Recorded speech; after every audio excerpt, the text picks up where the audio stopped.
Em uma estrada isolada em New Hampshire, um carro abandonado foi encontrado.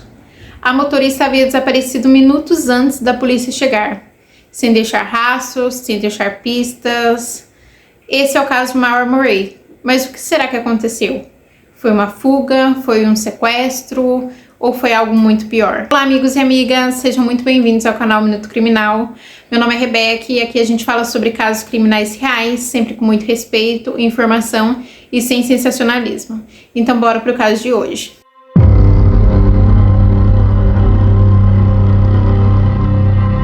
Maura Kathleen Murray nasceu em 4 de maio de 1982, em Hanson, Massachusetts. Seus pais eram Fred e Lori Murray e ela era a quarta de 5 filhos. Maura é descrita como uma criança inteligente, reservada e bem responsável. Ela não era rebelde nem nada do tipo, na verdade ela só não gostava de falar muito sobre seus sentimentos, sobre o que ela sentia. Quando a Maura tinha 6 anos, os seus pais decidiram se separar, então ela teve que aprender desde cedo a dividir o tempo, os sentimentos e principalmente o silêncio. Então outra coisa importante ressaltar aqui para vocês é que ela adquiriu um traço bem forte, que era o perfeccionismo, então para ela não podia errar para ela nem era uma opção. Foi um dos traços mais importantes e que teve peso no restante da história da Maura. Dito isso, na adolescência a Maura se encontrou no esporte, então para ela era uma forma de autocontrole, e então ela se destacou no atletismo, principalmente em corridas de longa distância, e era algo que ela gostava muito de fazer, que ela se sentia controlada, e era um lugar que para ela era onde tudo fazia sentido.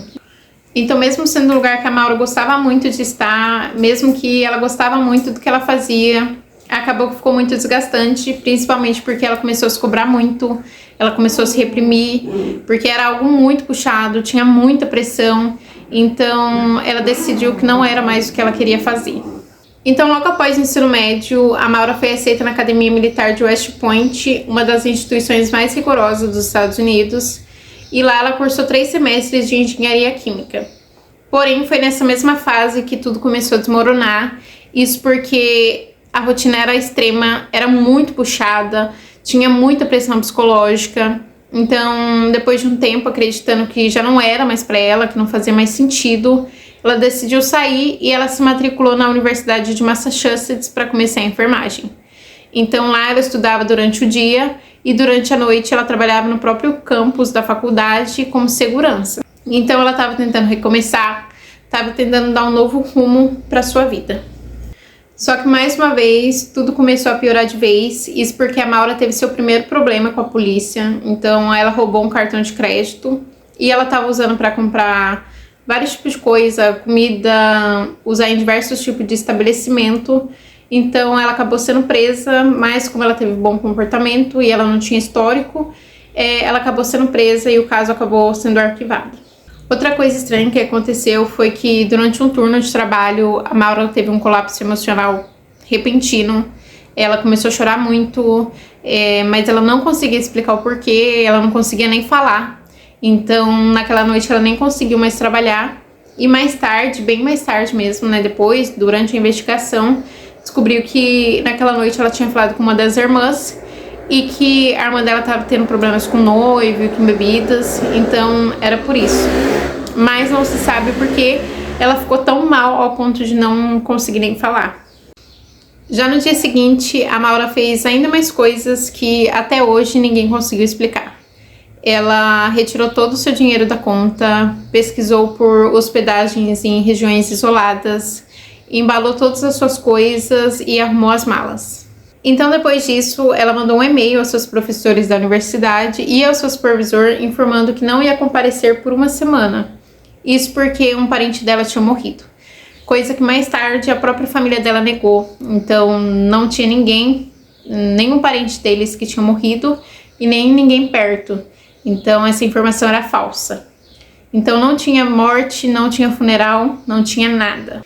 Chegamos agora no dia 9 de fevereiro de 2004, então por volta das 19 horas, uma moradora de Woodsville ouviu um estrondo alto vindo de fora da sua residência e quando ela olhou pela janela, ela percebeu que um carro tinha saído da estrada e tinha batido em um monte de neve, então ela chamou a polícia. Outra testemunha do acidente foi um motorista de ônibus escolar. Ele estava voltando do seu trajeto e ele viu a Maura, ele percebeu que ela não tinha machucado, ela não tinha ferimento, mas mesmo assim ele pediu para pedir por ajuda, mas ela não aceitou e ela ainda implorou que ele não chamasse a polícia. Mas mesmo assim, como ali não tinha área, ele andou um pouquinho mais com o ônibus e ele chamou a polícia. Então, rapidamente, mais ou menos 4, 5 minutos depois, a polícia já tinha chegado no local, mas a Maura já não estava mais lá. Ela já tinha desaparecido. De acordo com o registro oficial da polícia, havia manchas vermelhas de vinho dentro e fora do carro. Um pano que se acredita ter feito parte do kit emergencial da Maura estava enfiado dentro do tubo silenciador do carro. E outra coisa estranha também foi que as joias, os documentos, os formulários e mais bebidas estavam jogados dentro do carro. E o celular e os cartões, que eram os mais importantes, haviam sumido e eles também nunca foram usados. Então, quase 24 horas depois, no dia 11, o pai da Maura chega. Então, ele, os policiais e a comunidade se juntam para procurar por ela. E um dos cachorros rastreia o cheiro de uma das luvas da Maura a vários metros leste dali onde o carro havia sido encontrado, só que perde o cheiro. Então isso indicava para a polícia que ou ela tinha deixado o lugar para entrar em um outro veículo, ou ela tinha chegado até ali para tentar suicídio ou alguma coisa do tipo. O que a família contestou, porque para eles ela jamais faria algo do tipo. Então, por volta das 17 horas, o namorado da Maura e os seus pais chegaram a Haverhill. Então, todos eles foram interrogados, como procedimento padrão. E todos eles foram descartados como suspeitos, porque todos estavam bem longe do local e nenhum tinha conexão nenhuma com o desaparecimento dela. Outra coisa que é importante ressaltar para vocês é que enquanto o namorado da Maura estava no voo, para Haverhill, o celular dele estava em modo avião. Então, quando ele desceu, que ele foi olhar o celular, ele percebeu que tinha uma chamada na caixa postal. E quando ele ouviu o áudio, não tinha ninguém falando nada, ninguém tentando se comunicar, mas havia barulhos de choro, sons de choro. Porém, a polícia descartou que fosse alguma pista ou alguma coisa com o desaparecimento da Maura, já que a ligação tinha vindo da Cruz Vermelha dos Estados Unidos. Então, eles concluíram que foi apenas uma coincidência. A partir disso, as buscas continuaram por dias, por semanas, por meses. Então, o caso começou a esfriar e se tornou anos, Faz vários anos já desse caso e até hoje não surgiu nenhuma nova informação, nenhuma nova pista. Então, não se sabe se ela tá viva, se ela tá morta. Alguns acreditam que ela fugiu por conta própria, ela sofreu um acidente. E há quem acredita que foi crime, mas nenhuma teoria explica tudo, porque não tem corpo, não tem rastro e o principal, não tem resposta. Então esse foi o caso de hoje.